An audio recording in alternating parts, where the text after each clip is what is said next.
میں چند اشعار پیش کرنے کے لیے ایک مصرع پیش کرنے کے لیے دعوت دیتا ہوں محترم جناب حافظ خبیب عباس کو کہ وہ تشریف لائیں، وہ چند اشعار پیش فرمائیں۔ سوہنیاں سوہنیاں زلفاں نے میرے پیر دیاں، سوہنیاں سوہنیاں زلفاں نے میرے پیر دیاں، جس دیاں انگلاں جس دیاں انگلاں چن اسمانی چیر دیاں، سوہنیاں سوہنیاں زلفاں نے میرے پیر دیاں۔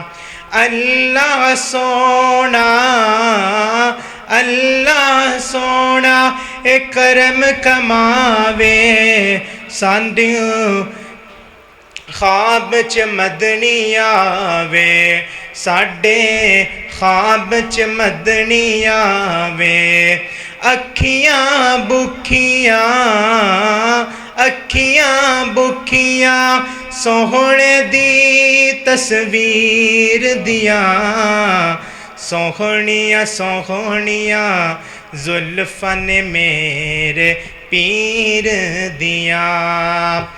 اس مکھڑے نو جو تک لیندا اس مکھڑے نو جو تک لیندا اونوں اپنا خال نہ رہندا، او دا اپنا خال نہ رہندا، اے مٹھیاں گلاں اے مٹھیاں گلاں ہے شنما میں ویر دیاں، سوہنیاں سوہنیاں زلفاں نے میرے پیر دیاں۔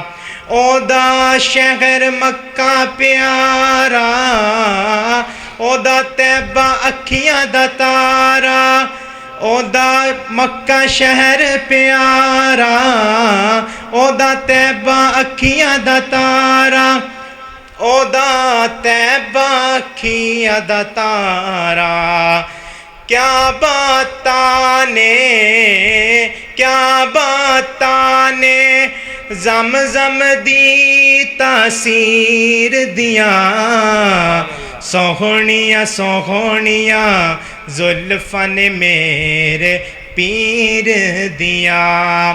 میں سوہنے دی نعت سناواں میں سوہنے دی نعت سناواں، او دے شہر مدینے مر جاواں او دے شہر مدینے مر جاواں، کیا باتاں نے کیا باتاں نے اتھے جین تے مرن دیاں، سوہنیاں سوہنیاں زلفاں نے میرے پیر دیاں۔